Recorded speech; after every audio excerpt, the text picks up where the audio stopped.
हाँ, हेलो साथियों, मैं पूनिया सर। आज आपको रिलेशन का पार्ट नंबर 3 लेकर आया हूं।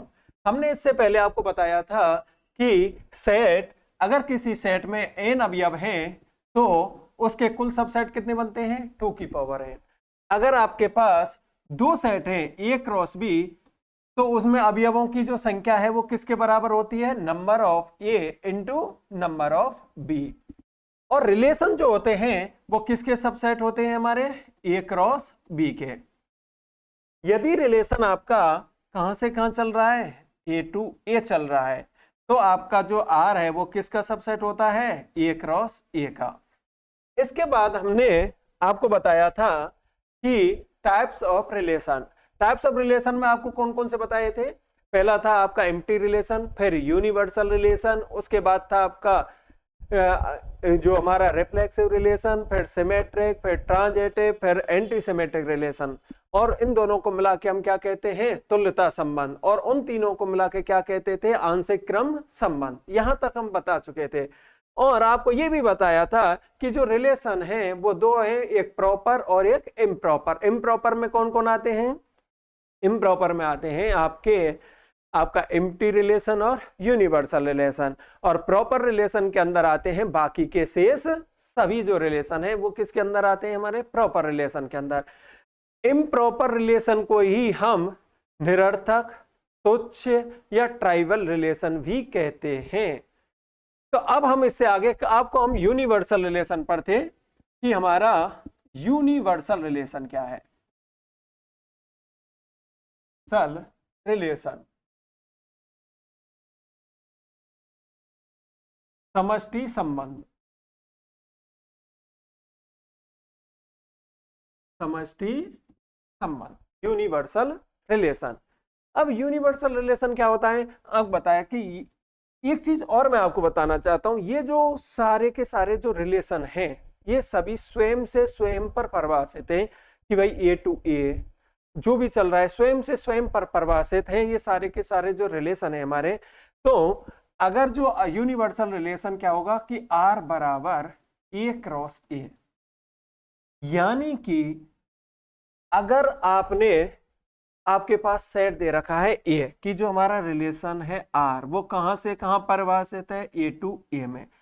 यदि सेट ए के सभी अवयव स्वयं के प्रत्येक अवयव से संबंध दर्शाए, सेट ए के सभी अवयव अपने स्वयं के प्रत्येक अवयव से संबंध दर्शाए, तो उस रिलेशन को क्या कहते हैं? हम यूनिवर्सल रिलेशन। और यूनिवर्सल जो रिलेशन है वो किसके बराबर होता है? आर बराबर ए क्रॉस ए के बराबर होता है। तो अगर कोई relation R A cross A के बराबर है तो उसको क्या कहते हैं? हम यूनिवर्सल रिलेशन। एम्प्टी रिलेशन के लिए क्या बताया था? अगर कोई रिलेशन किसके बराबर हो? फाई के, तो वो रिलेशन क्या कहलाता है? हमारा एम्प्टी रिलेशन। तो इसके आगे हमने आपको यहां तक पहले बताया था कि जो यूनिवर्सल जो रिलेशन है हमारा, यूनिवर्सल जो रिलेशन है इसकी एक खास बात यह है कि जो यूनिवर्सल रिलेशन है ये सेट ए के सभी अवयव अपने जो सेट ए के सारे अवयवों से क्या दर्शाते हैं? संबंध दर्शाते हैं। यानी उसका प्रत्येक अवयव स्वयं के साथ क्या दर्शाएगा? संबंध दर्शाता है। इसलिए इसको हम क्या नाम दिया है? Universal relation. दूसरी चीज कि जो यूनिवर्सल रिलेशन है ये क्या क्या हो सकता है? यूनिवर्सल जो रिलेशन है आपके पास यहां दिए हुए हैं हमारे पास कि भाई एम्प्टी रिलेशन है, आपके पास रिफ्लेक्सिव रिलेशन है, सिमेट्रिक है, एंटी सिमेट्रिक है, आपका तुल्यता संबंध है, और उधर क्या है? हमारा आंशिक क्रम संबंध। तो क्या यूनिवर्सल जो रिलेशन होता है, यूनिवर्सल जो रिलेशन होता है सल रिलेशन कौन कौन सा हो सकता है? तो यूनिवर्सल जो रिलेशन होता है भैया वो हमेशा पहली चीज क्या होता है? स्वतुल्य होता है।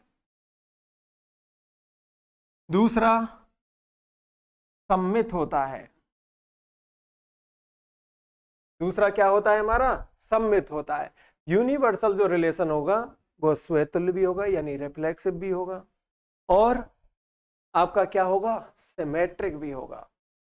कि भैया ये कहीं भी आ जाए कि भाई यूनिवर्सल जो रिलेशन है वो स्वतुल्य है क्या, होगा, सिमेट्रिक है क्या, होगा। तो ये आपके हमेशा होते हैं कि भाई यूनिवर्सल जो रिलेशन है वो हमारा स्वतुल्य होगा, सममित होगा, और एक और संक्रामक भी होगा। कैसा होगा, संक्रामक भी होगा। और अगर कोई रिलेशन स्वतुल्य हो, सममित हो, संक्रामक हो, तो उस रिलेशन को क्या कहते हैं, तुल्यता संबंध। उस रिलेशन को क्या कहते हैं, तुल्यता संबंध। उस रिलेशन को क्या कहते हैं हम, तुल्यता संबंध। इसका मतलब यूनिवर्सल जो रिलेशन होता है हमारा, वो कैसा रिलेशन है आपका, तुल्यता संबंध होता है। तो कभी कभी होता है कि यूनिवर्सल जो रिलेशन है वो स्वतुल्य भी होता है, सममित भी होता है, संक्रामक भी होता है, इसलिए इसको हम क्या कहते हैं, तुल्यता संबंध भी कहते हैं। तो आप नोट डाल के लिख सकते हो कि यूनिवर्सल रिलेशन स्वतुल्य होता है, सममित होता है और संक्रामक भी होता है। यूनिवर्सल रिलेशन स्वतुल्य भी होता है, सममित भी होता है और संक्रामक भी होता है। इसके बाद आता है नंबर 3, क्योंकि यहां तक हम पहले डिस्कस कर चुके थे।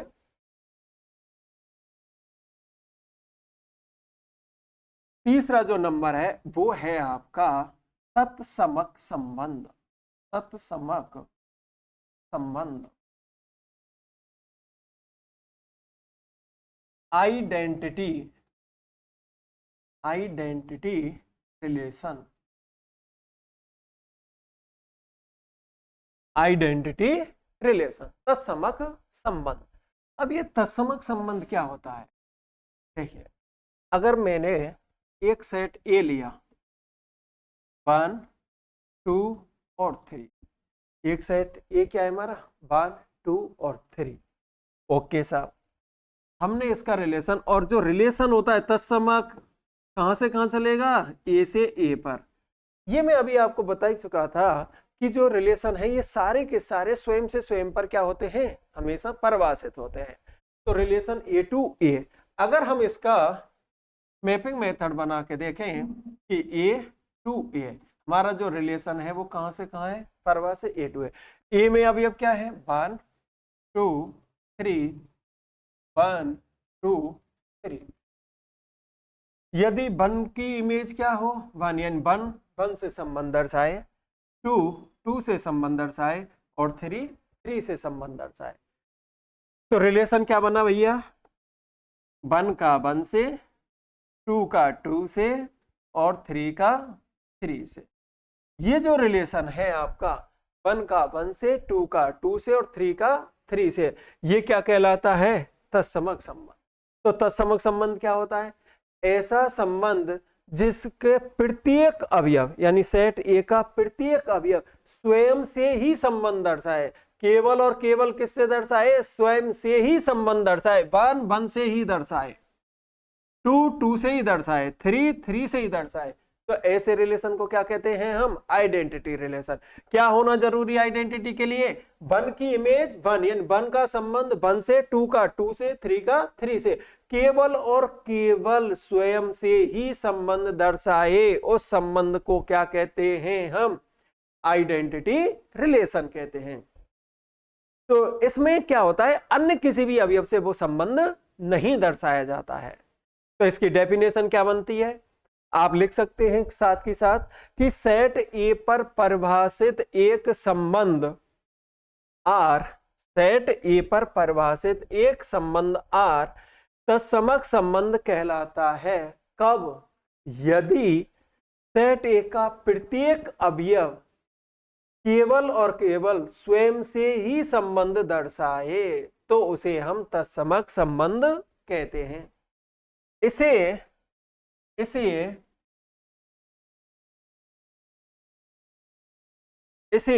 किससे दर्शाएंगे, आई ए से दर्शाया जाता है।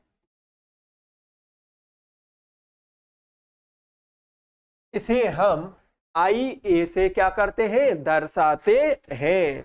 तो तत्समक जो संबंध होता है हम उसे किससे दर्शाते हैं, आई ए के द्वारा दर्शाया जाता है।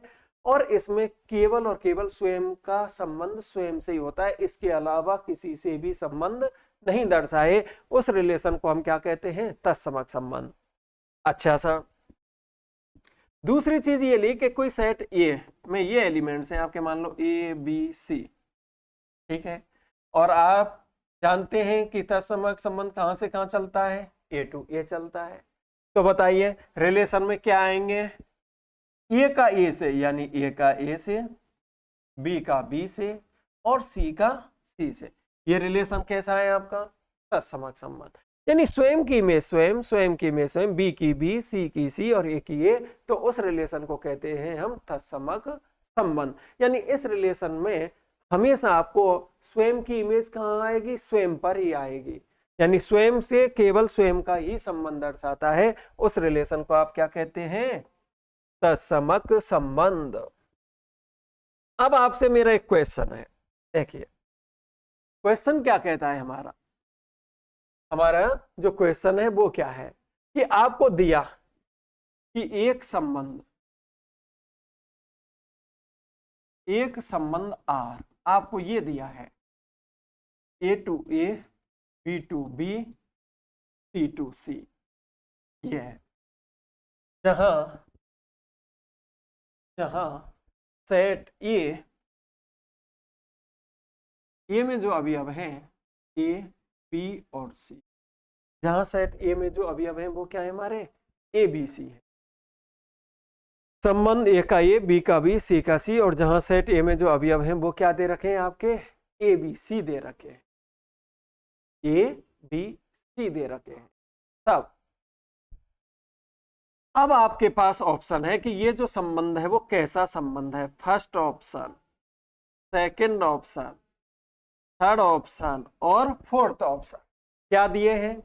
कि पहला ऑप्शन है तत्समक संबंध है। क्या है? तत्समक संबंध है, परंतु प्रतिसममित नहीं, प्रतिसममित नहीं। दूसरा है तुल्यता संबंध है, तुल्यता संबंध है परंतु आंशिक क्रम संबंध नहीं, आंशिक क्रम संबंध नहीं। सी ऑप्शन है आंशिक क्रम संबंध है परंतु तुल्यता संबंध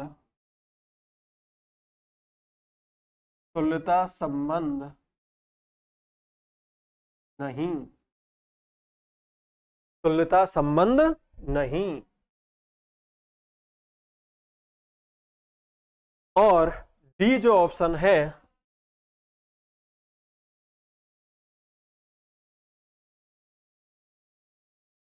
तुल्यता संबंध है तथा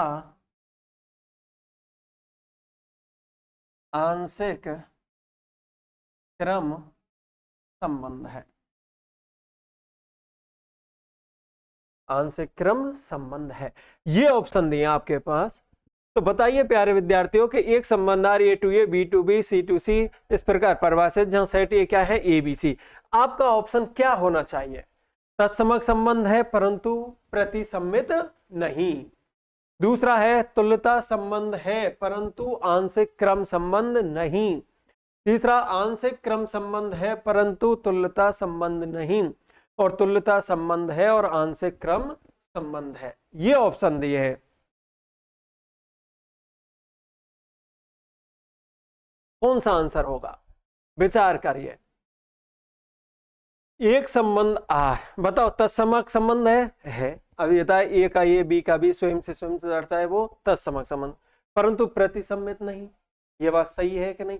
ये बात तो सही है, लेकिन वो बात सही है या नहीं, इसकी अभी हम नहीं बता सकते भाई। तुल्यता संबंध है परंतु आंशिक क्रम संबंध नहीं, आंशिक क्रम संबंध है परंतु तुल्यता संबंध नहीं, तुल्यता संबंध भी है और आंशिक क्रम संबंध भी है, दोनों है। ये भी आंसर है कैसा, ऐसा है क्या? तो इसका जो आंसर आता है वो क्या आता है? डी। आपका राइट आंसर क्या है इसका? डी है। क्योंकि अब मैं आपको बताता हूं कि जो हमारा तत्समक संबंध है, जो हमारा तत्समक संबंध है वो हमेशा क्या होता है? आपका स्वतुल्य, reflexive, symmetric,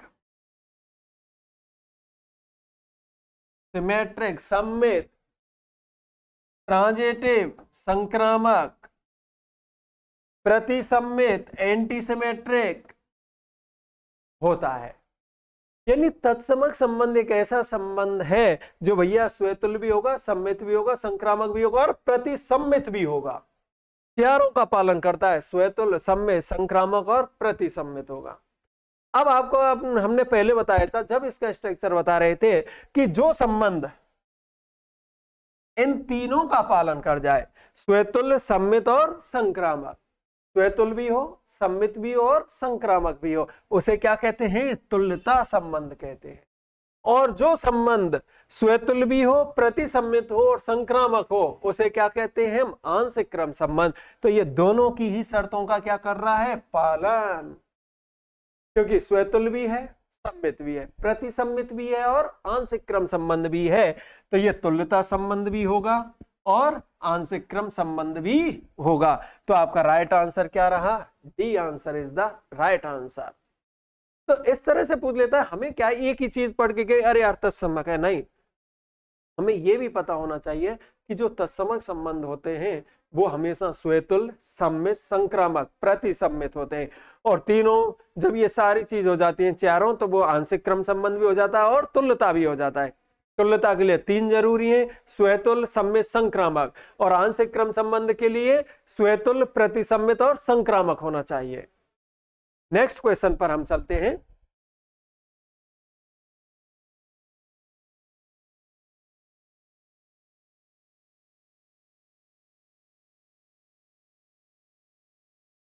question number second क्या था? देखो, ये जो हमारा क्वेश्चन है ये 2 बार आपका फर्स्ट ग्रेड में पूछा हुआ है। एक समुच्चय ये है 1 2 3, सेट ए क्या दे रखा है हमारा? 1 2 3 पर परिभाषित एक संबंध, एक संबंध आर, एक संबंध आर, वो आपको दिया है 1 1 2 2 3 3। ये हमारे पास एक संबंध दिया है 1 1 2 2 3 3, एक संबंध है। ये आपका 2 बार क्वेश्चन पूछा आरपीएससी ने, फर्स्ट ग्रेड 2012 और फर्स्ट ग्रेड 2011 कंटिन्यूअस पूछा है आपसे कि 1 2 3 पर परिभाषित एक संबंध आर है। और ऑप्शन थे वहां पर, फर्स्ट ऑप्शन था आपका स्वतुल्य और सम्मित पर संक्रामक नहीं, स्वतुल्य और सममित पर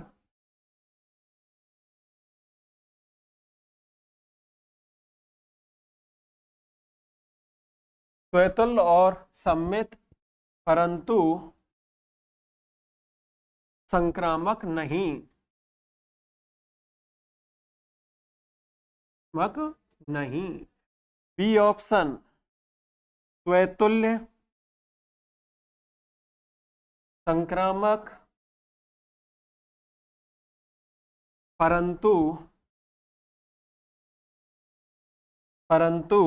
सममित नहीं, सममित नहीं।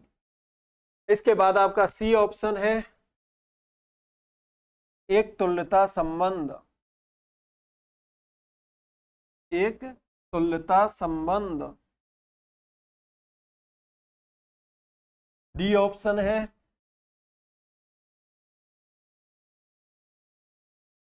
केवल स्वतुल्य है, केवल स्वतुल्य है। अब बताइए क्या आंसर होगा आपका। हमारे पास दो बार पूछा, फर्स्ट ग्रेड 2012 और फर्स्ट ग्रेड 2011 में, कि 1 का 1, 2 का 2, 3 का 3 कैसा संबंध है।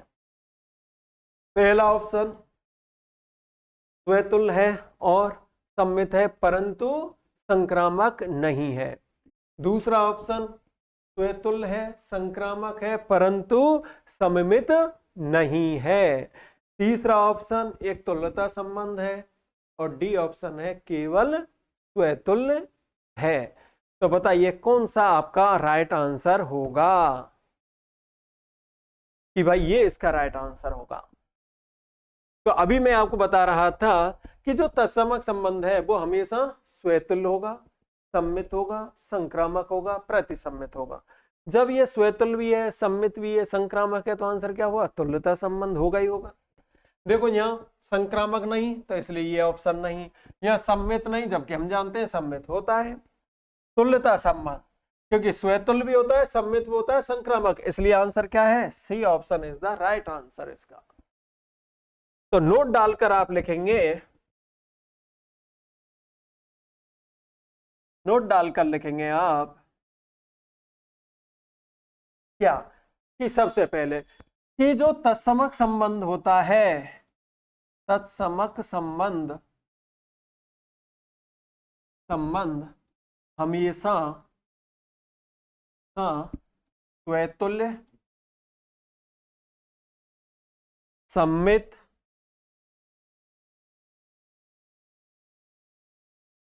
संक्रामक, तत्समक संबंध हमेशा स्वतुल्य, सम्मित, संक्रामक और प्रतिसम्मित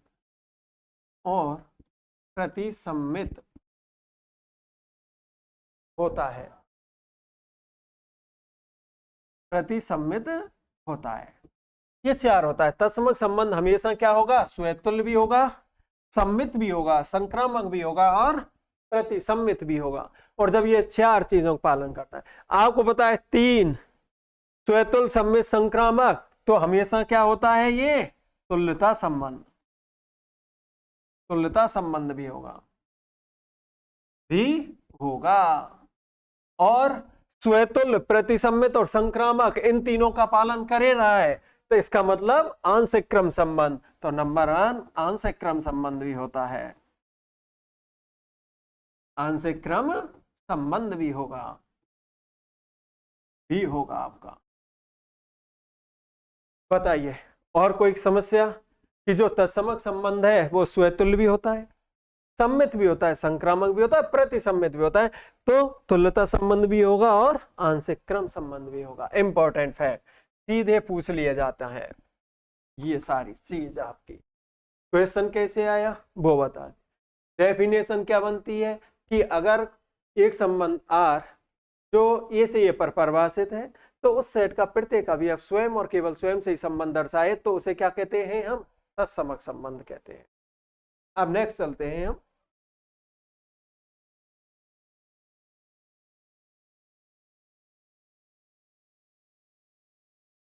क्योंकि एम्प्टी रिलेशन, फिर उसके बाद का वो यूनिवर्सल और तीसरा था आपका तत्समक। अब नंबर 4 पर आता है आपका स्वतुल्य संबंध, reflexive relation. फ्लेक्सिव relation, स्वतुल्य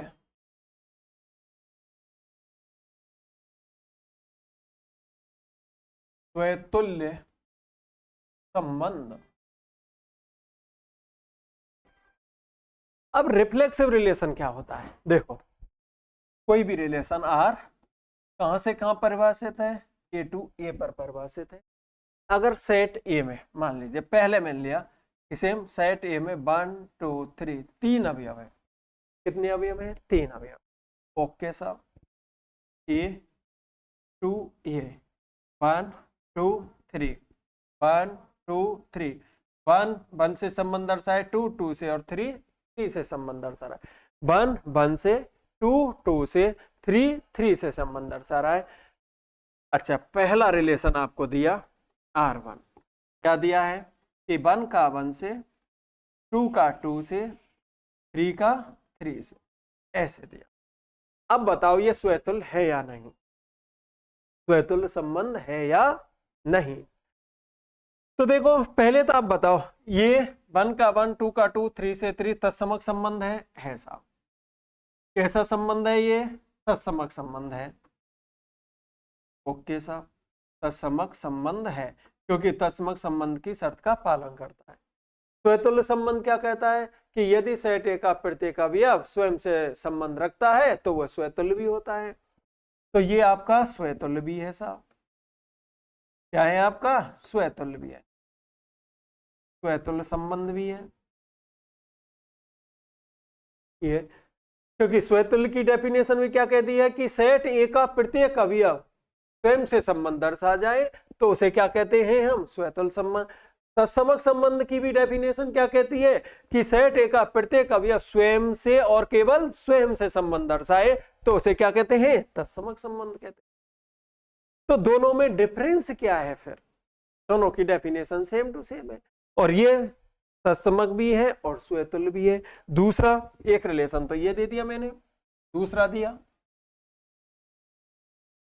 number 2 R2, एक रिलेशन मैंने आपको ये दिया, 1 का 1, 2 का 2, 3 का 3, 1 2 2 3, एक रिलेशन ये दिया कि भैया जो 1 का 1 से, 2 का 2, 3 का 3, इसमें आपने देखा 1 2 से भी दर्शा रहा है और 2 3 से भी दर्शा रहा है, ऐसा है।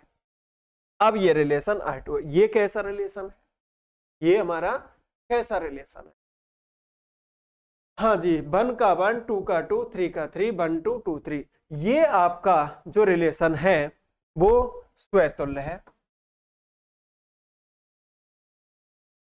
स्वतुल्य संबंध है, परंतु यह तत्समक नहीं, परंतु तत्समक संबंध नहीं। इंपॉर्टेंट फैक्ट, ये संबंध स्वतुल्य तो है लेकिन तत्समक नहीं। जबकि ऊपर वाला जो रिलेशन था ये दोनों था आपका, तत्समक और स्वतुल्य। तो ऐसा इस रिलेशन में क्या हुआ कि ये तत्समक नहीं है, केवल स्वतुल्य है। वही आपको अंतर बताएगा कि स्वतुल्य और तत्समक में माइनर जो डिफरेंस है वो क्या है। लगाइए अब दिमाग आप लोग, क्या होगा डिफरेंस है?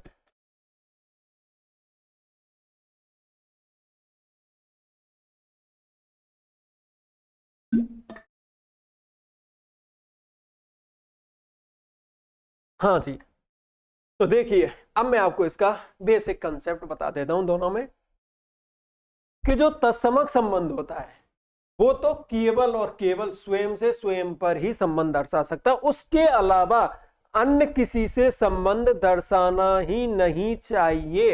यहाँ 3 अवयव 1 2 3, तो केवल 1 का 1 आए, 2 का 2 आए, 3 का 3, तो वो तत्समक है, ओनली वो। और जो तत्समक होता है वो फिर सारा होता है, स्वतुल्य, सम्य, संक्रम, प्रतिसम्य। तो ये तो तत्समक स्वतुल्य दोनों है। यहां देखा आपने कि 1 का 1 तो है ही, 2 का 2 है ही, 3 का 3 है ही, यानी स्वयं की इमेज तो स्वयं पर है ही, उसकी स्वयं से संबंध तो दर्शा ही रहा है। इसके अलावा 1 2 से, 2 3 से, तो स्वतुल्य संबंध में कि प्रत्येक अवयव, सेट का प्रत्येक अवयव स्वयं से संबंध दर्शाना चाहिए, ये उसकी शर्त है नेसेसरी। इसके अलावा अन्य किसी से भी संबंध दर्शाए हमें कोई मतलब नहीं। स्वतुल्य के लिए केवल इतना होना नेसेसरी शर्त है, आवश्यक जो शर्त है वो ये है कि इसके सारे अवयव स्वयं से संबंध दर्शाए, इसके अलावा कुछ भी आए कोई फर्क नहीं पड़ता स्वतुल्य पर, वो हमेशा स्वतुल्य होगा। जबकि तत्समक में फर्क पड़ता है कि इनके अलावा अगर कुछ भी आ गया तो वो स्वतुल्य कभी नहीं हो, सॉरी, तत्समक कभी भी नहीं होगा, स्वतुल्य हमेशा होगा। इनके अलावा कुछ भी आए तो स्वतुल्य हमेशा होगा। तो इससे एक कंसेप्ट आपका क्लियर हो जाता है। क्या चीज? दोनों चीज मैंने आपको दी कि तत्समक जो संबंध है, इंपॉर्टेंट नोट है आपका, दोनों में डिफरेंस क्लियर कर देगा कि देखो स्वतुल्य संबंध, जो स्वतुल्य संबंध है हमारा, वो स्वयं से संबंध तो दर्शाता ही, सेट के प्रत्येक अवयव स्वयं से संबंध तो दर्शाएगा ही दर्शाएगा, इसके अलावा अन्य से भी संबंध दर्शा सकता है, जबकि तत्समक संबंध केवल और केवल स्वयं से ही संबंध दर्शाता है। तो फर्स्ट नोट तो ये हो गया आपका, आप राइट डाउन कर लिया होगा कि स्वतुल्य संबंध स्वयं के अलावा अन्य से भी संबंध दर्शा सकता है, जबकि तत्समक संबंध में केवल और केवल स्वयं से ही संबंध दर्शाया जाता है। दूसरा नोट क्या कहता है आपका? सेकंड दूसरा नोट यह कहता है कि प्रत्येक तत्समक संबंध स्वतुल्य तो होगा ही होगा, परंतु स्वतुल्य संबंध तत्समक हो यह जरूरी नहीं है। यानी तत्समक संबंध जो होगा, तत्समक संबंध जो होगा वो क्या होगा? स्वतुल्य तो हमेशा होगा ही होगा, परंतु जो स्वतुल्य हो वो तत्समक हो यह आवश्यक नहीं। ये आवश्यक नहीं, स्वतुल्य हो कि भाई प्रत्येक स्वतुल्य संबंध तत्समक होगा, ये बिल्कुल जरूरी नहीं है, लेकिन जो तत्समक होगा वो हमेशा स्वतुल्य तो होगा ही होगा। ये इंपॉर्टेंट कंसेप्ट। तो आपका मैं समझता हूं कि रिफ्लेक्सिव रिलेशन क्लियर हो गया होगा, और आइडेंटिटी रिलेशन और रिफ्लेक्स रिलेशन में जो डिफरेंस है आपका वो भी आपका क्लियर हो गया होगा। आइडेंटिटी रिलेशन में केवल और केवल सेट ए का प्रत्येक अवयव स्वयं से ही संबंध दर्शाएगा, जबकि रिफ्लेक्स रिलेशन में स्वयं के अलावा अन्य से भी संबंध दर्शा सकता है। और दोनों मैंने उदाहरण जो दिए वो यही, ये केवल स्वतुल्य और सम्मित, और ये स्वतुल्य तो है परंतु तत्समक नहीं, ये है। अच्छा, इसके बाद आगे बढ़ते हैं। देखिए फिर नंबर इंपॉर्टेंट चीज ये क्या है क्या कहता है? नंबर 1, पहली चीज जो हम पढ़ के आ रहे हैं इससे पहले, कि मान लो यदि किसी सेट ए में, यदि जो सेट ए में n अवयव है, कितने अवयव हैं? n अवयव है। यदि किसी सेट ए में n अवयव हैं, आपके कितने अवयव दे रखे हैं? n अवयव है। तब नंबर ऑफ रिलेशन, कुल संबंधों की संख्या, कुल संबंधों की संख्या, नंबर ऑफ रिलेशन कितनी होगी? बताइए, पहले हम बता चुके। नंबर ऑफ रिलेशन कितने बनेंगे? हमेशा आपको बताया था नंबर ऑफ रिलेशन ये क्या है? सेट में एन, यानी रिलेशन स्वयं से स्वयं पर है, तो ए क्रॉस ए में कितने अवयव आएंगे? N into N, N square. और जितने भी ए क्रॉस ए में अवयव आए उन्हें 2 की पावर में लगा दीजिए, तो 2 की पावर एन स्क्वायर इसके क्या है? कुल संबंधों की संख्या है। नंबर 2, ये तो बात हुई हमारे नंबर 1 यानी कि कुल संबंधों की संख्या, कुल संबंधों की संख्या नंबर 1। अगर हम आपसे पूछें स्वतुल्य संबंधों की संख्या बता दो, स्वतुल्य संबंधों की संख्या है, स्वतुल्य संबंधों की संख्या है, तो स्वतुल्य संबंधों की संख्या का जो फॉर्मूला होता है प्यारे बच्चों, वो होता है एन स्क्वायर माइनस एन, 2 की power N square minus N. तो स्वतुल्य संबंधों की जो संख्या होती है वो क्या होती है? 2 की power N square minus N.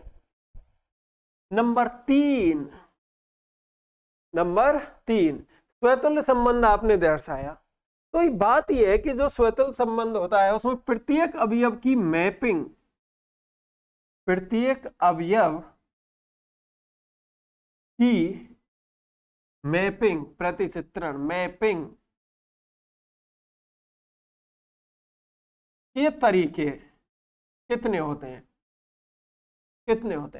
यानी प्रत्येक अवयव कितने प्रकार से मैपिंग कर सकता है, उसके कुल तरीकों की संख्या आपसे पूछ सकता है कि उसके कुल तरीकों की संख्या बताइए। जैसे मैं आपको एक उदाहरण देता हूं, देखिए अगर हमारे पास सेट ये था, जैसे ये था 1 2 और 3, कहां से कहां है परिभाषित, ए टू ए। अब आपको रट गए होंगे ये सारी चीज, स्वयं से स्वयं पर परिभाषित होते हैं। ओके साहब, ए टू ए, 1 2 3, 1 2 3, ये है। तो आपका प्रत्येक अवयव जो है उसकी मैपिंग का तरीका क्या होगा, तो उसका जो फॉर्मूला होता है भैया, देखो स्वतुल्य के लिए आवश्यक शर्त क्या है, आवश्यक शर्त क्या है उस पर ध्यान दीजिए। रिफ्लेक्सिव होने के लिए आवश्यक जो शर्त है वो ये है कि प्रत्येक अवयव स्वयं से स्वयं तो संबंध दर्शाए, यानी ये इससे तो संबंध दर्शाएगा ही, तो ये तो काउंट होगा ही नहीं, क्योंकि ये इससे नहीं दर्शाएगा तो फिर वो स्वतुल्य आएगा। तो इसको अब इसके अलावा कितने शेष अवयव बचे, तो 1 इनसे भी संबंध दर्शा सकता है और इनसे भी संबंध दर्शा सकता है। कितने बचे, 2। कितने बचे, 2। तो आपसे मैं ये कहता कि भैया 1 की अवयव जो 1 की मैपिंग के तरीके बता दो, ये तरीके, तो पता है क्या होता है, 2 की पावर 1 से तो दर्शाने से सिर्फ कितने बचे, ये 2, तो 2 की पावर 2 ये रहेगा। इतने प्रकार से वो दर्शा सकता है। आपसे मैं पूछूं कि अवयव 2 कितने प्रकार से मैपिंग कर सकता है, तो 2 से तो करेगा, ये तो उसकी क्या है, नेसेसरी शर्त है रिफ्लेक्सिव होने का, इसके अलावा तो होगा ही नहीं। फिर बचे कितने, 2 अवयव, तो फिर वही 2 की पावर 2 कितना होगा। फिर आपसे हम के 3 जो अवयव है, अवयव 3, वो कितने प्रकार से मैपिंग कर सकता है, तो 3 से 3 तो करेगा, इसके बिना तो रिफ्लेक्सिंग होगा ही नहीं, तो बचे कौन, 2 एलिमेंट वही, तो फिर 2 की पावर 2। इसका मतलब जनरल जो फॉर्मूला बना कि भैया 2 की पावर जितने अवयव सेट में हो उनमें से एक कम कर देते हैं, क्योंकि स्वयं से स्वयं दर्शाएगा, तो एक कम कर दीजिए, तो क्या बना, 2 की पावर n-1। 2 की पावर यानी प्रत्येक अवयव के मैपिंग का तरीका क्या होगा, 2 की पावर n-1। बताओ क्लियर हुआ या नहीं। स्वतुल्य संबंध, किसी भी सेट में n अवयव हैं तब कुल संबंध 2 की पावर n स्क्वायर, स्वतुल्य संबंधों की संख्या 2 की power n square minus n, और प्रत्येक अवयव की मैपिंग के तरीके वो होता है 2 की पावर n माइनस, यानी सेट में जितने अवयव उनमें से एक कम कर दो और वो घात लगा दीजिए, आपके क्या आ जाएंगे, कुल मैपिंग के तरीकों की संख्या पता चल जाएगी कि कितनी संख्या है हमारे उसके अंदर। अच्छा, इसके बाद नंबर 4 पॉइंट अगर हम डिस्कस करें,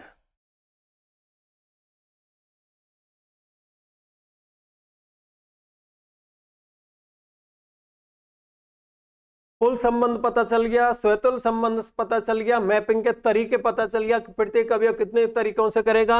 अगर बात ये आए कि भैया ऐसे संबंध बताओ जो स्वतुल्य नहीं है, अब तक क्या था स्वतुल्य, अब हम उल्टा पूछ रहे हैं कि स्वतुल्य संबंध नहीं है उनकी संख्या क्या है, संबंध नहीं है उनकी संख्या बता दीजिए, जो स्वतुल्य संबंध नहीं है क्या होगी बताइए। देखो कुल संबंधों में से ऐसे संबंध घटा दीजिए जो स्वतुल्य हो। कुल संबंध कितने भैया, 2 की पावर n स्क्वायर माइनस स्वतुल्य संबंध कितने हैं, 2 की power n square minus n, 2 की power minus n square minus m, ये हो गए भैया ऐसे संबंध जो हमारे क्या नहीं है, स्वतुल्य संबंध नहीं है।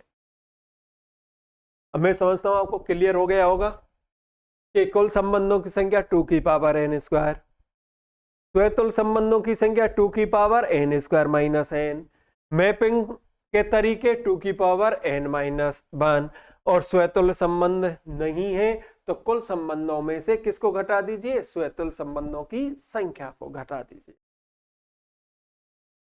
अब इस पर आधारित हम क्वेश्चन देखते हैं। देखिए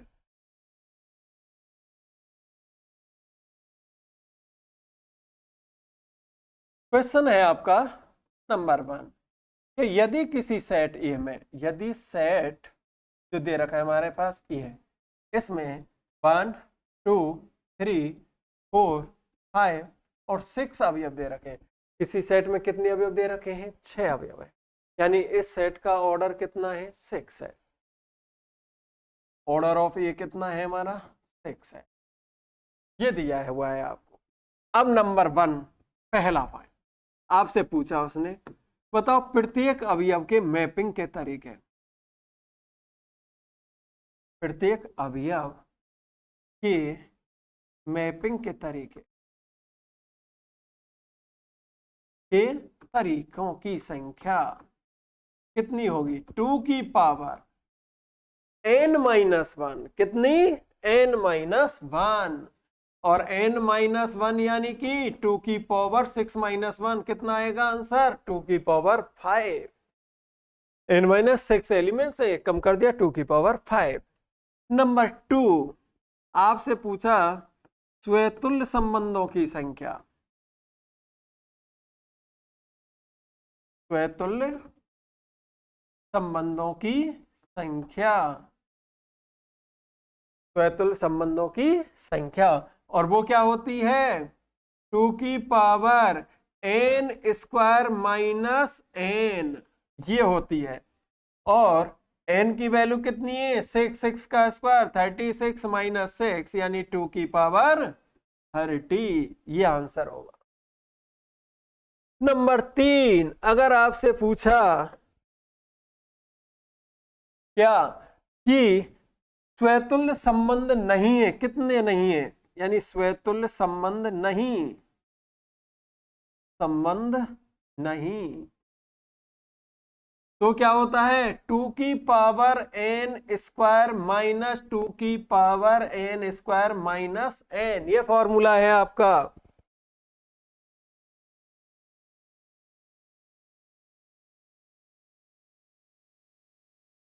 हाँ ये फॉर्मूला है। तो आप बताइए 2 की पावर n² कितना है? 36। और ये कितना आया? 2 की पावर 30। ये आया। दोनों में से 2 की पावर 30 कॉमन ले लीजिए तो ये बचेगा 2 की पावर 6 - 1 और 2 की पावर 6 - 1 64 में से बन गया 63। तो ये आएगा 63 इंटू 2 की पावर 30 आंसर।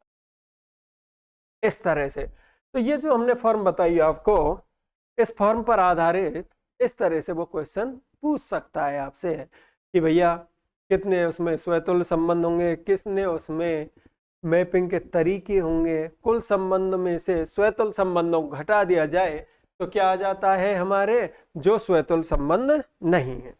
नेक्स्ट क्वेश्चन देखते हैं।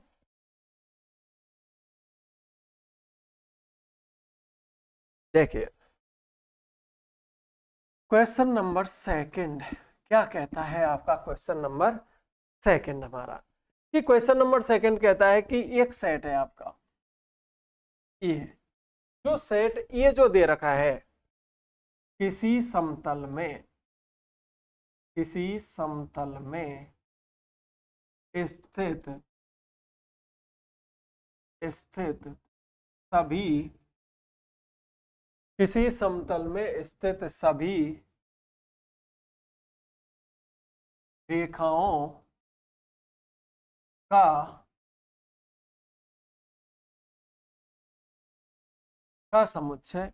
सेट ए किसी समतल में स्थित सभी रेखाओं का समुच्चय, यानी उसमें जितनी भी रेखाएं खींची जा सकती उनका सेट है। हमने मान लिया थोड़ी देर के लिए कि एक सेट ये है जो क्या है? ऐसे L1 L2 L3 L4 up to इस तरह किसी समतल में जितनी रेखाएं खींची जा सकती है उनका जो हमारे पास सेट है कि एक किसी समतल में सभी रेखाओं का समुच्चय, या आप ऐसे भी लिख सकते हैं समतल में खींची गई सभी रेखाओं का समुच्चय है। ये दे रखा है। और तब एक संबंध R, तब एक संबंध R निम्न प्रकार परिभाषित है, निम्न प्रकार परिभाषित है।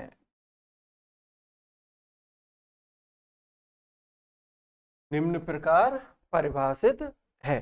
तब एक संबंध R निम्न प्रकार परिभाषित है। अब सब वो कैसे परिभाषित है वो भी देख लेते हैं सर।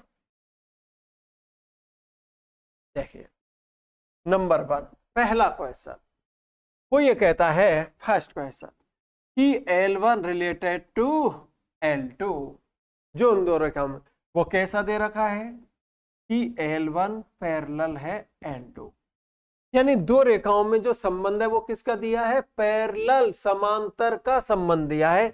तो बताओ ये स्वतुल्य होगा या नहीं।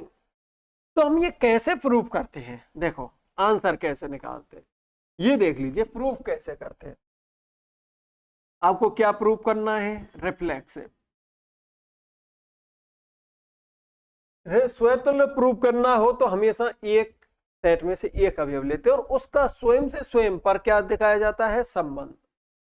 कभी सममित प्रूव करना हो तो सेट में से दो अवयव लिए जाते हैं और उन दोनों अवयवों का ए का बी से तो बी का ए से।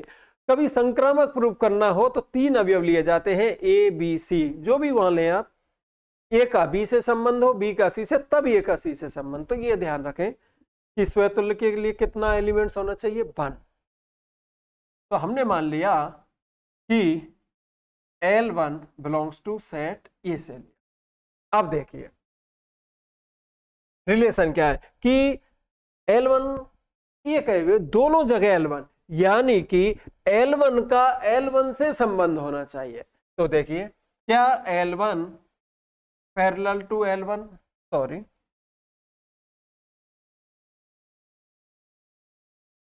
L1 पैरेलल टू L1, क्या प्रत्येक रेखा स्वयं के समांतर होती है, होती है सर। प्रत्येक रेखा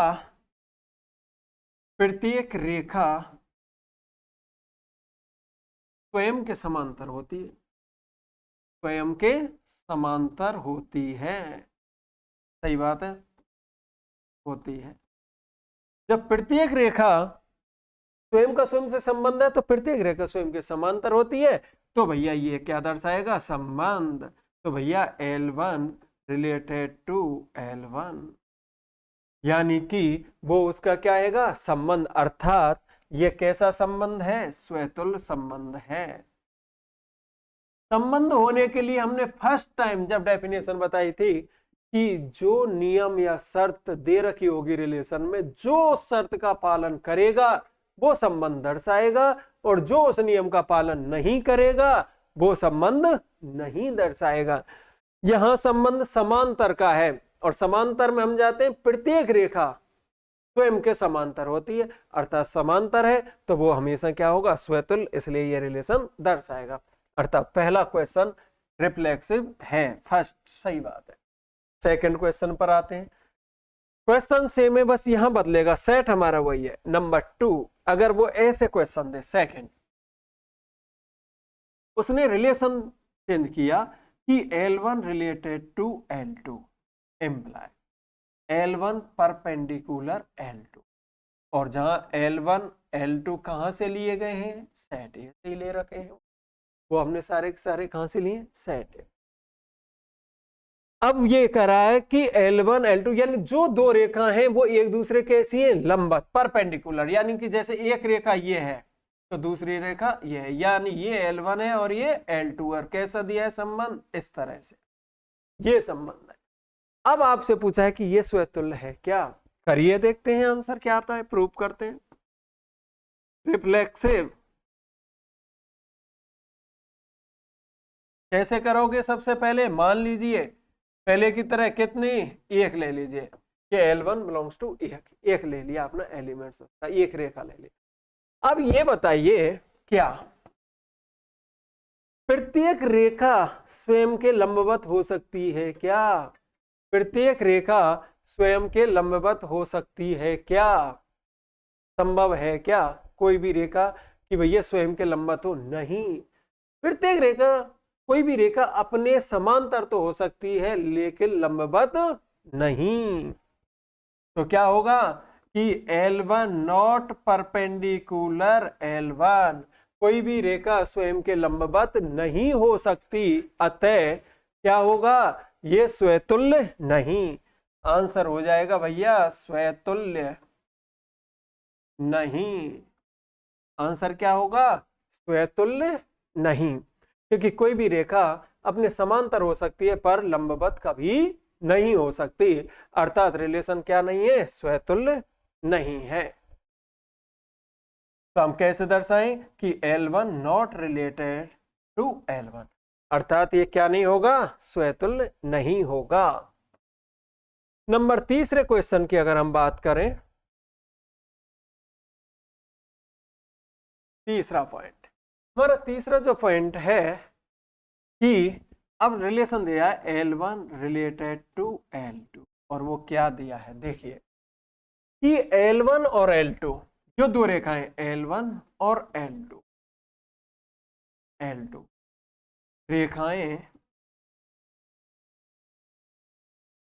एक ही बिंदु पर काटती है, एक ही बिंदु पर काटती है।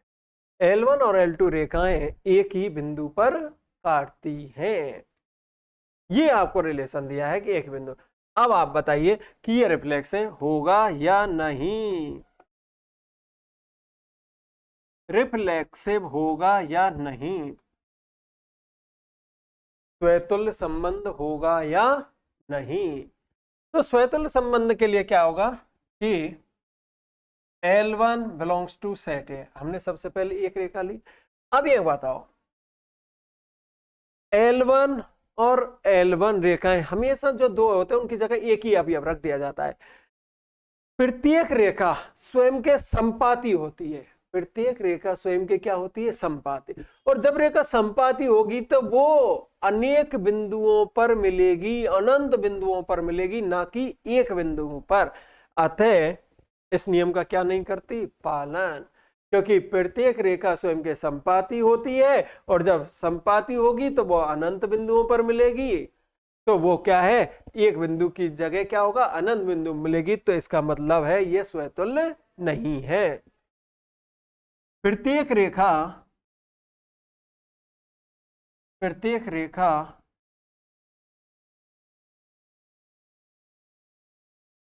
स्वयं के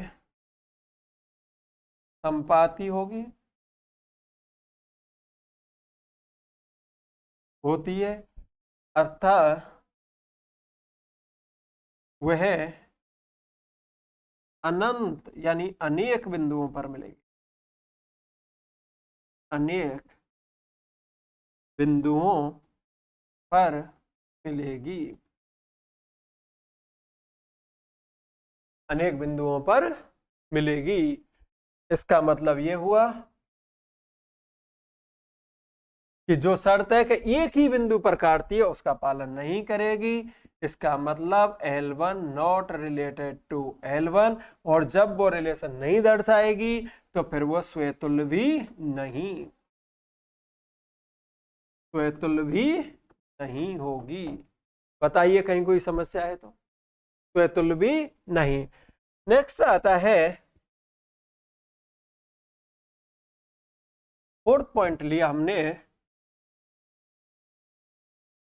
कि फोर क्वेश्चन लिया हमने इन एक ही उस पर रेखाओं पर, इस तरह से कई बार पूछ लेता है, तो आपका बेसिक क्लियर होना चाहिए कि हमें भाई कैसे क्वेश्चन पूछे और कैसे रिफ्लेक्सिव हम उसको प्रूफ कर पाए। तो अगर हमारे पास नेक्स्ट दिया है कि L1 रिलेटेड टू L2, और इन दोनों में जो रिलेशन दिया है कि L1 और L2 के मध्य 45 डिग्री का कोण है, कितने का कोण है, 45 डिग्री का कोण है। L1 और L2 के मध्य कितने डिग्री का कोण है, 45 डिग्री का कोण है। अच्छा सा, अब उसने क्या क्या करिए साहब, प्रूफ रिफ्लेक्सिव है क्या नहीं है, ओके साहब रिफ्लेक्सिव। सबसे पहले क्या करते हैं रिफ्लेक्सिव में, केवल एक एलिमेंट, एक रेखा ली, L1 बिलोंग्स टू ए।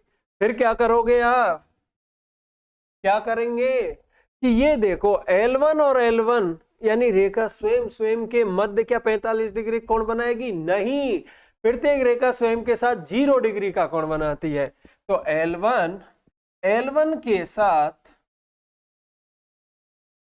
साथ 0 डिग्री का कोण बनाएगी। L1 के साथ 0 डिग्री का कोण बनाएगी, ना कि 45 डिग्री का। अर्थात ये इसका रिलेशन नहीं दर्शाएगा। तो L1 not related to L1, इसका मतलब ये संबंध नहीं दर्शाएगा, और जो संबंध नहीं दर्शाएगा तो स्वतुल्य भी नहीं। आंसर क्या होगा? स्वतुल्य नहीं होगा, क्योंकि हमारा जो संबंध है क्या दर्शाना चाहिए? उनके बीच में 45 डिग्री का क्या होना चाहिए था? एंगल। जबकि हम जानते हैं कि प्रत्येक रेखा अपने साथ 0 डिग्री का कोण बनाती है। तो आपका आंसर मैं समझता हूं। मैंने इसी क्वेश्चन पर आपको 4 क्वेश्चन कराए एक ही सेट के ऊपर, कैसे आपको समांतर में प्रत्येक रेखा स्वयं के समांतर होती है, लंबवत में कोई भी रेखा अपने लंबवत नहीं होती, इसका मतलब वो स्वतुल्य नहीं होगा। फिर के दो रेखाएं एक दूसरे को एक बिंदु पर काटती हैं, वो भी स्वतुल्य नहीं, क्योंकि प्रत्येक रेखा स्वयं के क्या होती है? संपाती होती है, इसलिए वो अनंत बिंदुओं पर काटती है, इसलिए वो भी स्वतुल्य नहीं। फिर यहां तक कि दो रेखाओं के मध्य 45 डिग्री का कोण है। हम जानते हैं स्वतुल्य में स्वयं का स्वयं पर होता है, हमारा प्रक्षेपण जो होता है, तो उनके मध्य में कितने डिग्री कोण बनता है? 0, ना कि 45, इसलिए ये स्वतुल्य भी नहीं। इससे आगे हम कल करेंगे, फिर नेक्स्ट पार्ट लेकर आएंगे। सभी के लिए बहुत बहुत धन्यवाद। और अगर आपको किसी भी प्रकार की, अगर आपको लगता है कि हमें इस टॉपिक में किसी भी प्रकार की कठिनाई है, तो हमको कमेंट्स के माध्यम से बता सकते हैं आप। और अगर आपको पढ़ाई अच्छी समझ में आती है तो हमारे गुरुपद क्लासेज को आप ज्वाइन कीजिए, सब्सक्राइब कीजिए। Thank you everybody.